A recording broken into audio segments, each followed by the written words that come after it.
नमस्कार, स्वागत है आपका केपी न्यूज 24/7 में। मैं मंजुला ठाकुर आपके साथ। आइए सबसे पहले देखते हैं मुख्य समाचार।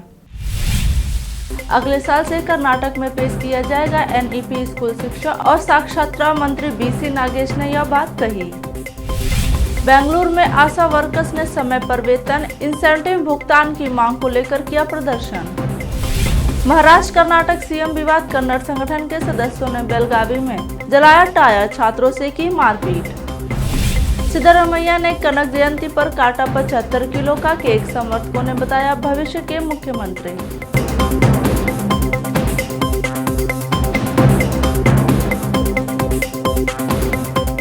अब समाचार विस्तार से। स्कूल शिक्षा और साक्षरता मंत्री बीसी नागेश ने बुधवार को यह कहा कि सरकार राज्य में अगले शैक्षणिक वर्ष से राष्ट्रीय शिक्षा नीति 2020 पेश करेगी। सामाजिक परिवर्तन समय की आवश्यकता है। एनईपी देश के भविष्य को निर्धारित करता है। भारतीयों ने मुगलों और अंग्रेजों द्वारा शुरू की गई प्रणालियों, नीतियों और प्रशासन के खिलाफ लड़ाई लड़ी थी। एनईपी को 75 साल बाद आत्मनिर्भर के लिए पेश किया जाएगा। उन्होंने Karnataka state primary school teachers association द्वारा आयोजित राज्य स्तरीय और अक्षराश्री पुरस्कार प्रस्तुत समारोह में यह बात कही। 150 से अधिक आशा कार्यकर्ताओं ने बेंगलुरु के फ्रीडम पार्क में निलंबित वेतन और प्रोत्साहन को लेकर विरोध प्रदर्शन किया। स्वास्थ्य कर्मियों ने मासिक बस पास की भी मांग की। मान्यता प्राप्त सामाजिक स्वास्थ्य कार्यकर्ता जो बेंगलुरु शहरी सीमा में काम करती हैं, ने कहा कि उन्हें 3 महीने से वेतन का भुगतान नहीं किया गया है और उनके प्रोत्साहन में देरी हुई है। उन्होंने मांग की है कि अधिकारी हर महीने की 5 तारीख को उनका वेतन जमा करे। प्रदर्शनकारियों ने यह भी कहा कि प्रजनन और बाल स्वास्थ्य पोर्टल, जहां उनके काम का डेटा डाला जाता है, में तकनीकी दिक्कतें हैं। उन्होंने कहा कि चूंकि केंद्र सरकार उन्हें पोर्टल के आंकड़ों के आधार पर पारिश्रमिक देती है, इससे उनका वेतन प्रभावित होता है। उन्होंने यह भी कहा कि आयुष्मान भारत स्वास्थ्य खाता कार्ड, चुनाव, ई संजीवनी आदि के संबंध में अतिरिक्त काम उन पर नहीं थोपा जाना चाहिए। कर्नाटक और महाराष्ट्र में सालों से सीमा विवाद चला आ रहा है। मामला सुप्रीम कोर्ट में है। इस बीच कर्नाटक के बेलगावी में कन्नड़ संगठन के सदस्यों ने जमकर बवाल मचाया। कन्नड़ संगठन के सदस्यों ने महाराष्ट्र समर्थक छात्रों के साथ मारपीट की और विरोध में गाड़ी टायर जला दिए। पुलिस के हस्तक्षेप के बाद मामला शांत हुआ। कन्नड़ संगठन का आरोप है कि हाल ही में एक प्रतिष्ठित कॉलेज के वार्षिक कार्यक्रम में जब एक छात्र ने कर्नाटक का झंडा लहराया तो महाराष्ट्र समर्थक छात्रों ने उसके साथ मारपीट की। उनका आरोप है कि महाराष्ट्र एकीकरण समिति बेलगावी में माहौल खराब कर रही है। घटना का एक वीडियो भी सामने आया था, जिसमें कर्नाटक का झंडा लिए एक छात्र की कुछ युवक पिटाई करते दिखाई दे रहे हैं। हालांकि इस मारपीट को लेकर अब तक पुलिस का बयान सामने नहीं आया है। कर्नाटक में सिद्धरमैया को दोबारा से मुख्यमंत्री बनाने की मांग तेज होने लगी है। कल कपिता के शिवानंदपुरी स्वामी और कई पूर्व मंत्रियों ने उन्हें नया सीएम बनाने की वकालत की। अब मैसूर में कनक जयंती कार्यक्रम में उनके समर्थकों ने बड़ा मैसेज दिया। सिद्धरमैया ने यहां समर्थकों के बीच 75 किलो का केक काटा। केक पर लिखे मैसेज ने सबका ध्यान खींचा। इसमें लिखा था, अगले मुख्यमंत्री सिद्धरमैया। सिद्धरमैया ने बुधवार को यहां कनक जयंती और कुरुबरा संघ के पदाधिकारियों की स्थापना के उपलक्ष्य में आयोजित एक समारोह में हिस्सा लिया। पूरे आयोजन के दौरान सिद्धरमैया को अगला मुख्यमंत्री कहा गया और इस अवसर पर उन्हें एक तलवार भी सौंपी गई। पूर्व मुख्यमंत्री सिद्धरमैया ने बुधवार को दावा किया कि आरएसएस और संघ परिवार समाज से जाति स्वास्थ्य को खत्म करने के पक्ष में नहीं है।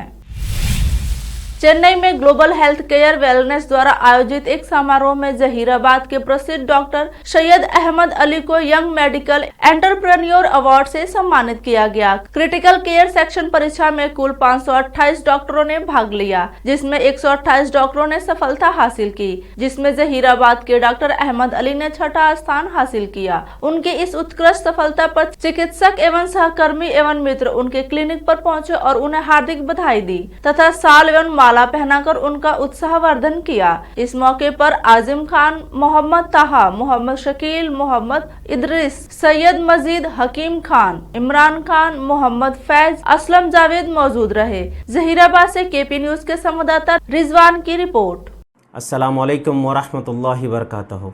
शहर-ए ज़हीराबाद और मेरे दोस्तों, अहबाब और मेरी फ़ैमिली का मैं दिली की गहराइयों से शुक्र अदा करता हूँ। अल्लाह का लाख लाख शुक्र व एहसान है आप लोगों की सभी की दुआएं हैं जो आज ये मुकाम पर मैं पहुंचा हूं। अल्हम्दुलिल्लाह, अल्लाह का लाख लाख शुक्र एहसान है। ग्लोबल हेल्थ एंड वेलनेस की जानिब से मुझको best doctor and India level पे 6th रैंक का अवार्ड दिया गया था। अल्हम्दुलिल्लाह, ये सभी आप लोगों की काविशों का नतीजा है जो मैं आज कामयाबी पर पहुंचा हूं। अल्हम्दुलिल्लाह, मैं सबको और एक मरतबा शुक्रिया अदा करना चाहता हूं। मेरे दोस्त अहबाब और मेरी फैमिली और मेरे जितने भी सपोर्टर्स हैं वो लोगों का मैं दिली के गहराइयों से शुक्र अदा करता हूं। अब वक्त है छोटे से ब्रेक का, लेते हैं एक छोटा सा ब्रेक। हिंदुस्तान के हर कोने में हम हैं मौजूद। 24 घंटे हालात पर गहरी नजर, खबरों से जुड़े चुपते सवालात, और आपको दिखाता है धार्मिक, सामाजिक, राजनीतिक, लोकल और इंटरनेशनल न्यूज की सबसे बेहतर कवरेज, जो आपको रखती है हर पल बाखबर। देश और दुनिया भर की खबर के लिए देखते रहें केपी न्यूज 24/7। हिंदुस्तान के हर कोने में हम हैं मौजूद। 24 घंटे हालात पर गहरी नजर, खबरों से जुड़े चुपते सवालात, और आपको दिखाता है धार्मिक, सामाजिक, राजनीतिक, लोकल और इंटरनेशनल न्यूज की सबसे बेहतर कवरेज, जो आपको रखती है हर पल बाखबर। देश और दुनिया भर की खबर के लिए देखते रहें केपी न्यूज 24/7।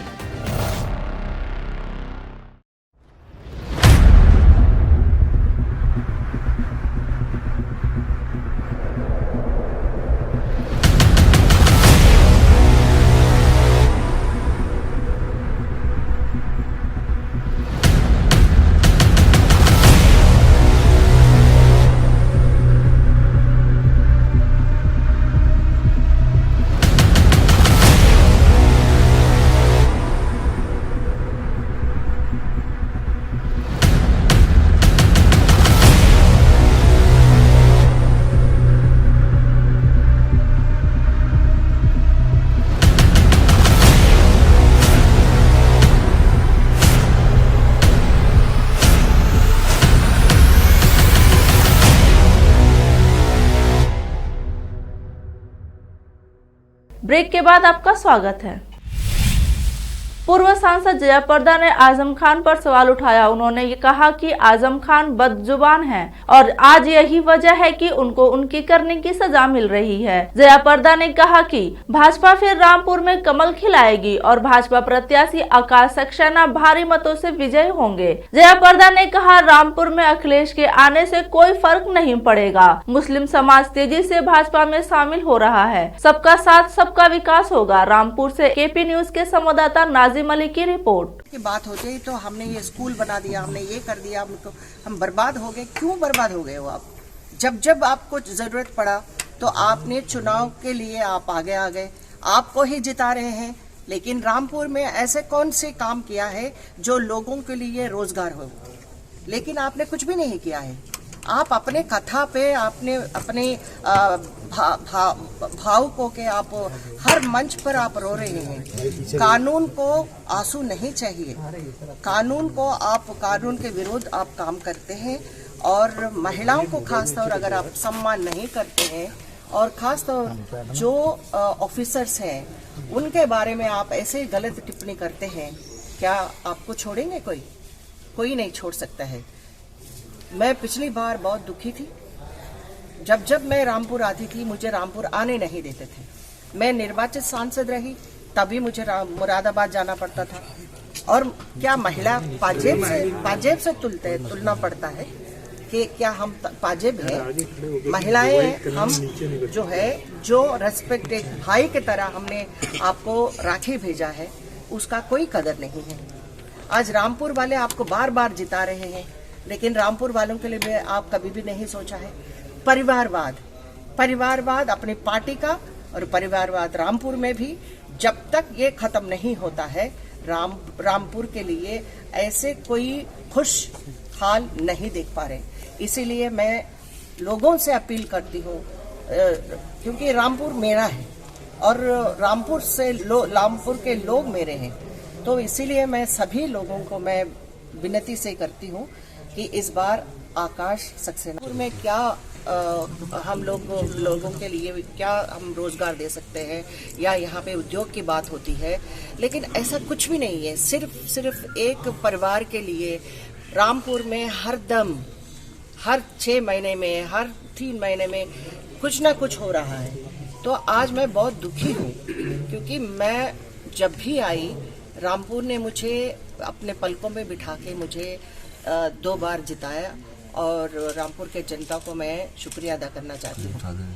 आज ये नौबत क्यों आया है और क्यों लोग जो है बार बार एक ही परिवार को क्यों समर्थन कर रहे हैं। पिछली बार जो है मैं धन्यवाद कहना चाहती हूँ कि बीजेपी के नाम से पहली बार जो है कमल खिला है लोकसभा चुनाव में। अब मैं मेरा भविष्यवाणी है कि आकाश शिक्षक जी को मैं यही इतना ही कहना चाहती हूँ कि अखिलेश जी आए, कोई भी आए, इस बार आकाश सक्सेना को नहीं रोक सकते हैं।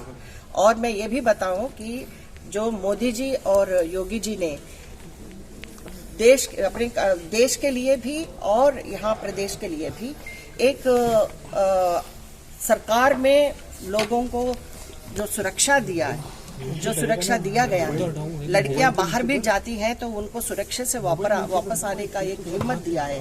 तो यहाँ पे उनके योजनाएं हैं, तो गरीब से गरीब लोगों के लिए ये योजनाएं हरदम काम आया है।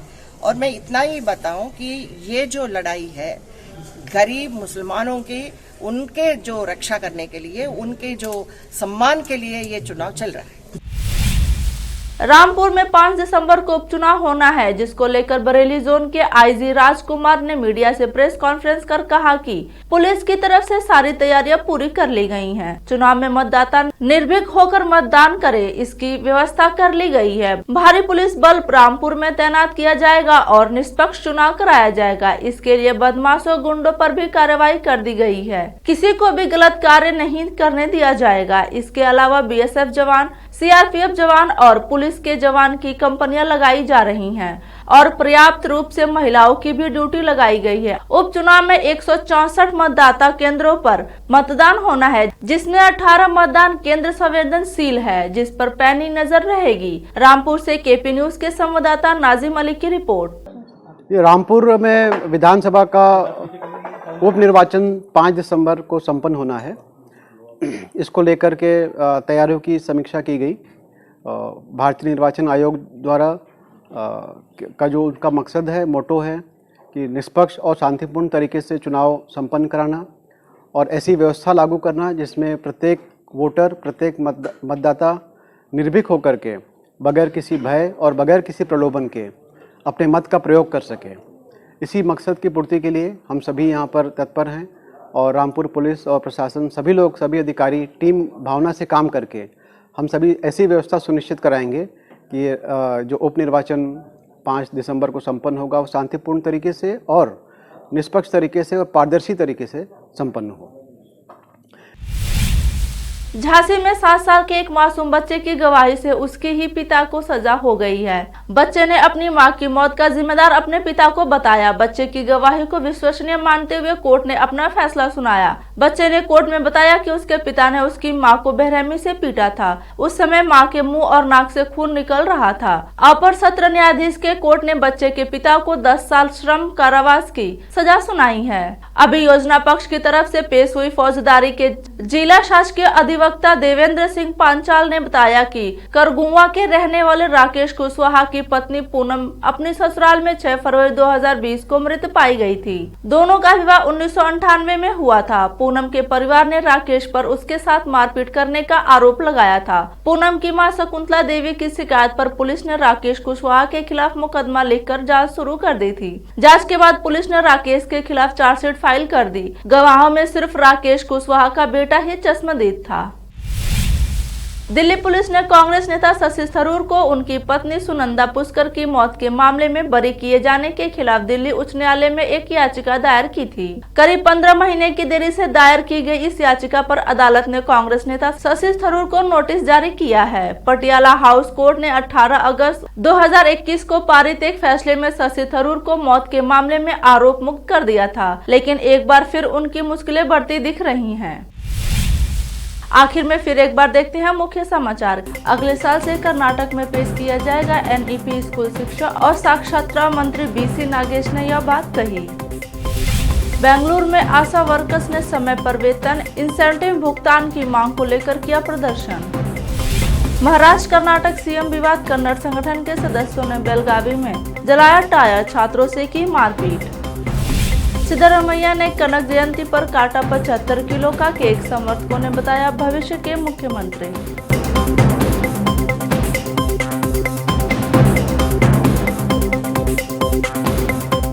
केपी न्यूज में इतना ही। देश प्रदेश के समाचारों के लिए देखते रहिए केपी न्यूज 24/7। धन्यवाद।